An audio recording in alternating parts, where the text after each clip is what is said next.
Ça fait bizarre de revenir sur YouTube, ça fait bizarre de reparler à une caméra, surtout de parler de ce dont je vais parler parce que c'est vrai que ça fait pas mal de temps que j'en parle plus vraiment et que ça appartient à mon passé.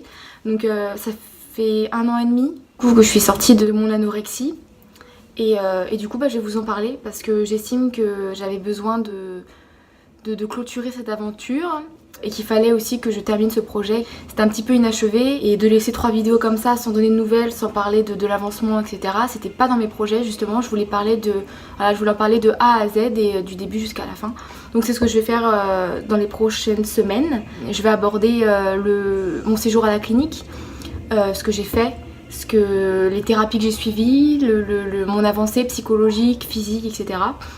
Je vais ensuite parler de ce que j'ai fait juste après, à ma sortie clinique, livrée à moi-même, à tout le cheminement que j'ai fait jusqu'à aujourd'hui.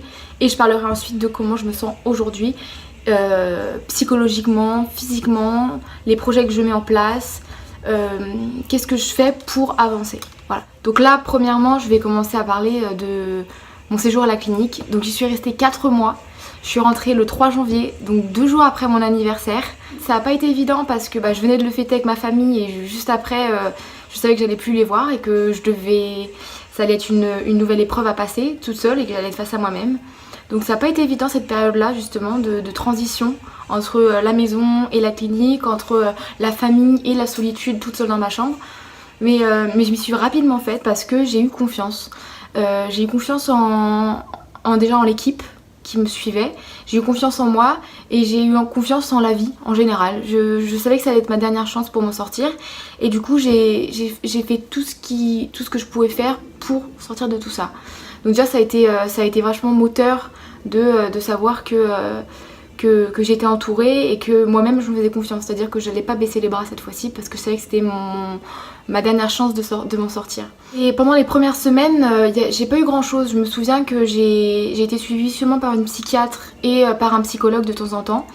En plus de ça, à côté de ça, étant donné que comme je dis, j'étais en clinique plutôt libre, c'est-à-dire que j'étais libre de faire mes choix. Et c'est justement là que je pense que beaucoup de choses ont changé, c'est-à-dire que c'est moi face à moi-même et face à ma liberté de changement, c'est-à-dire que c'est moi qui vais décider du changement.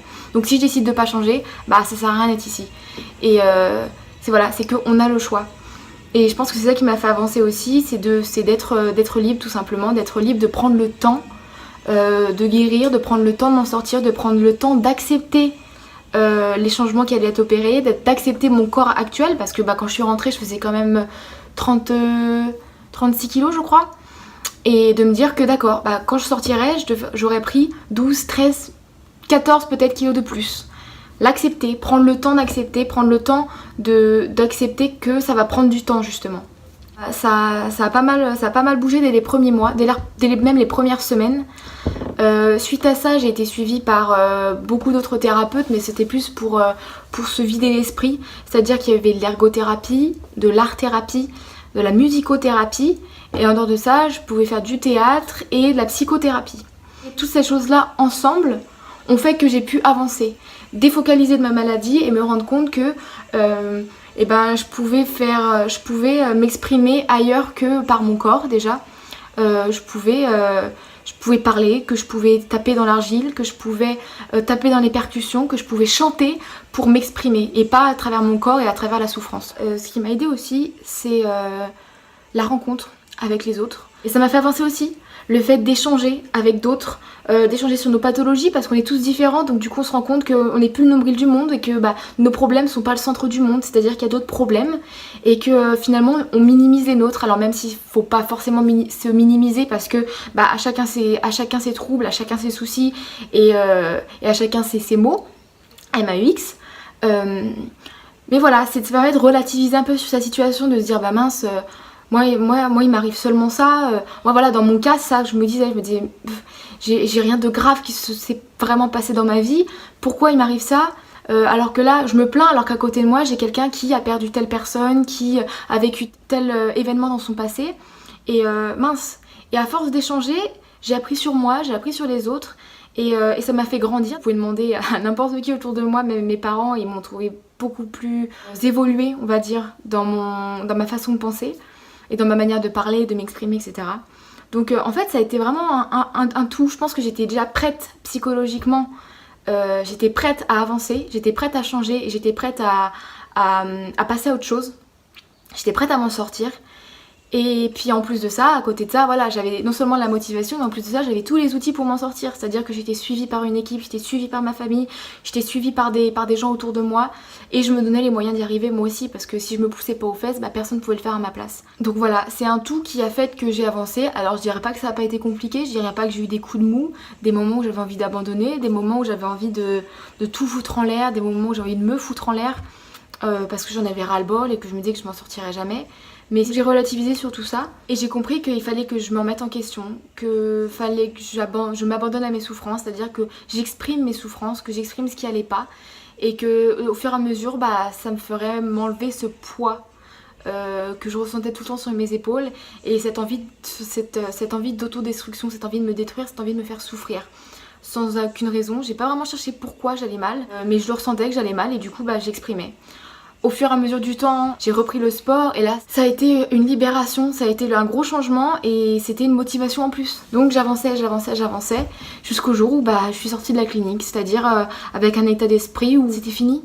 Pour moi c'était fini, il manquait plus maintenant qu'à affronter le dehors, mais que j'avais fait le plus gros du travail, que grâce à toute cette aide-là, grâce à toutes les thérapies parallèles, grâce à la remise en question, au développement personnel aussi, j'en parlerai plus tard, grâce à plein de choses, j'ai réussi à m'en sortir, mais c'est surtout grâce à la force finalement que j'ai trouvée à l'intérieur de moi et qu'on m'a donné aussi autour de moi.